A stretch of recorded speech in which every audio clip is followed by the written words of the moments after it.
Can I just say, Mr. Barkley got jokes. He just said to me, Gail, sound it out. Welcome back. Was that okay? That's it. That was good. Okay, welcome back. Right before the break, you heard us asking people about aliens. That's because Congress just passed legislation directing the government to release the records that it gathers on UFOs within 25 years of collection. And we can think of nobody better to talk about this with world-famous astrophysicist. What's your name? Neil deGrasse Tyson. Neil deGrasse Tyson. He's the author of the new book, best-selling author, we should say. The book is called To Infinity and Beyond, and director of the Hayden Planetarium that's right here in New York City.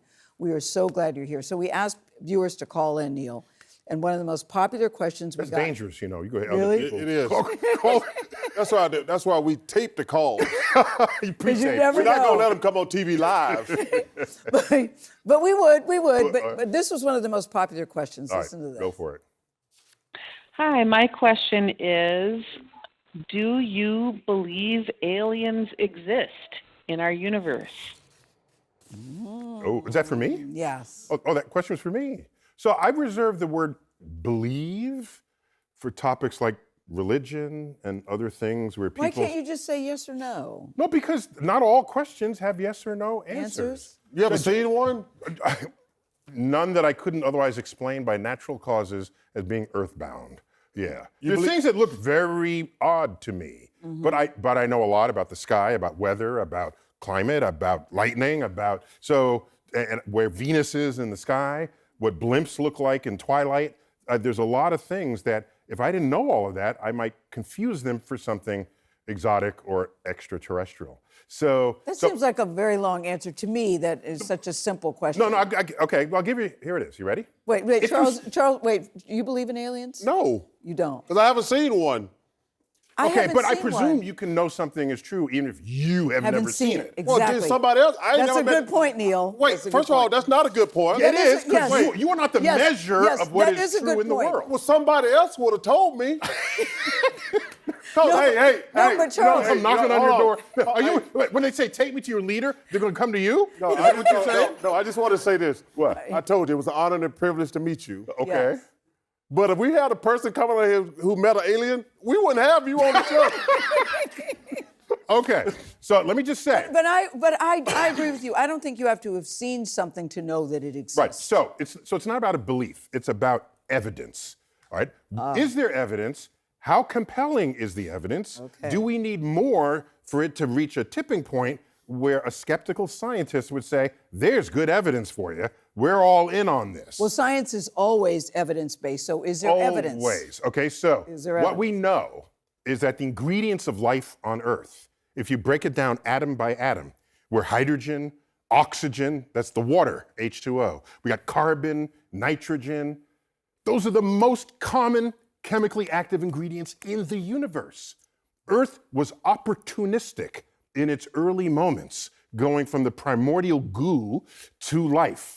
Neil, I'm Opportunistic. still trying to figure out, is there evidence that there are aliens? No, no, not evidence that would convince a skeptical scientist. No. Okay. No, there are people holding their hand up, swearing to tell the truth in Congress. Yes. That's not how we establish objective truths in science. We don't walk into a scientific conference and say, "I swear this is true, but give me a book I can swear on." That's not how we do this. You bring out the evidence. But they did this in Mexico. They put the aliens on display in Congress.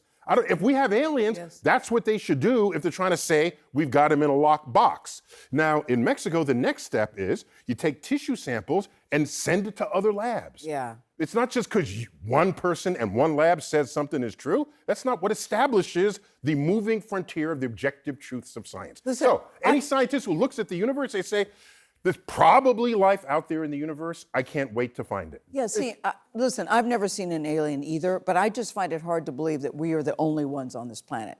I do believe you hear all the talk about UFOs. I do think they exist too. But Well, I just can't believe that we're the only one. Just to be clear, if there's something in the sky, you don't know what it is. It's called an airplane. Of course, it's a UFO. A blimp. To you, that's what the U stands for. Yeah. You don't know what it is. That doesn't, and you just said you don't know what it is because you just called it a UFO. Yeah. That does not then allow you to say, I don't know what it is, therefore it's visiting curious aliens Yeah, from in the another sky. planet. I'm talking about in the sky. Yeah, visiting our skies. Plus, there's 6 billion smartphones in the world. each capable of high resolution photos and videos. If we were being invaded by aliens, that would have been crowdsourced long ago, and it would have been on the internet. We have cat videos go viral on the internet. You know, if people had aliens flying near their airplane, that would go viral too. Thank you, Gail. There's a million people Thank you, Gail. at any moment who are airborne You're welcome, Charles. with a nice Right. window right out the side of their airplane. I gotta ask you. Why is it that all the aliens are visiting Navy pilots in restricted airspace? Airspace. I got this question for you. Yeah, what's that? And it's just gonna confirm how stupid men are. Yeah. Okay. And I'm very proud to be a man. Okay. They had a list of who could land a plane. Yeah. There was a poll, yeah. 46% of men said it. Now, the women, who are always smarter than the men, only 20% of them said they could land a plane in an emergency. Okay, so I think what's going on in the guy's head is I can be talked down to land this plane if I have someone tell me. Okay? Not to just come out there with no advice. So I bet the men are thinking, I could do this if I have help from the airport. I would like Whereas to the think women are that. thinking that the question means, can you just land a damn plane? I bet Because that's that what's was going the on question, though. But the question was, if there was an emergency, could you land the plane? The question wasn't if somebody talks you through it. No, I know, I agree. Yeah. But I think the men are thinking. Oh, that's how they Because that's how we processed see it. it in all the movies. That's how they That's how they processed it. do it in the Well, movies. and let me tell you something. Them men will be crashing and burning so damn fast. Listen, I don't. Charles, even if somebody is talking you through it, if somebody was talking you through I it, think do I you could land a plane if I'm talked through. You're it. one of the smartest people in the world. No, The rest of these people dummies out here. No, seriously. I do think. Charles, because- if somebody was talking you through it, do you think you could do it? Gail, I think They said pull the lever. I just want to say. Push the button. I just want to Yeah. say something about Look at this the sport. knob. You can't do that, Charles? Everybody. We'll put you back on the basketball court. Trust me, money they're paying, I want to be back out there. See, I think in real time, what they don't understand, Yeah. even somebody talking you through it in real time, Yeah. your brain can't focus and function like that. Now, if you got this brain, yeah, I believe that. But a regular person, you're like, well, push this lever, like, ooh, there's a lot of levers up here. All right, so Charles, the real answer in this being He does 2023, make a point, though. 2024, the real answer is Yes. you push autopilot, and that'll land a plane all by itself. All right, Neil. Pilots are like deGrasse for Tyson. show Yeah. at this point, Yes. given what planes do all by themselves. That's why you're a genius. That's why you get paid the pushing big the But I bucks. just want you to know, as much as I like you and respect you, if we had a person on here who got aliens, we're gonna get your seat up. Thank you, Neil. Thank you No, very just get much. another seat and I'll be heading with you. Okay. Thank you. Yeah.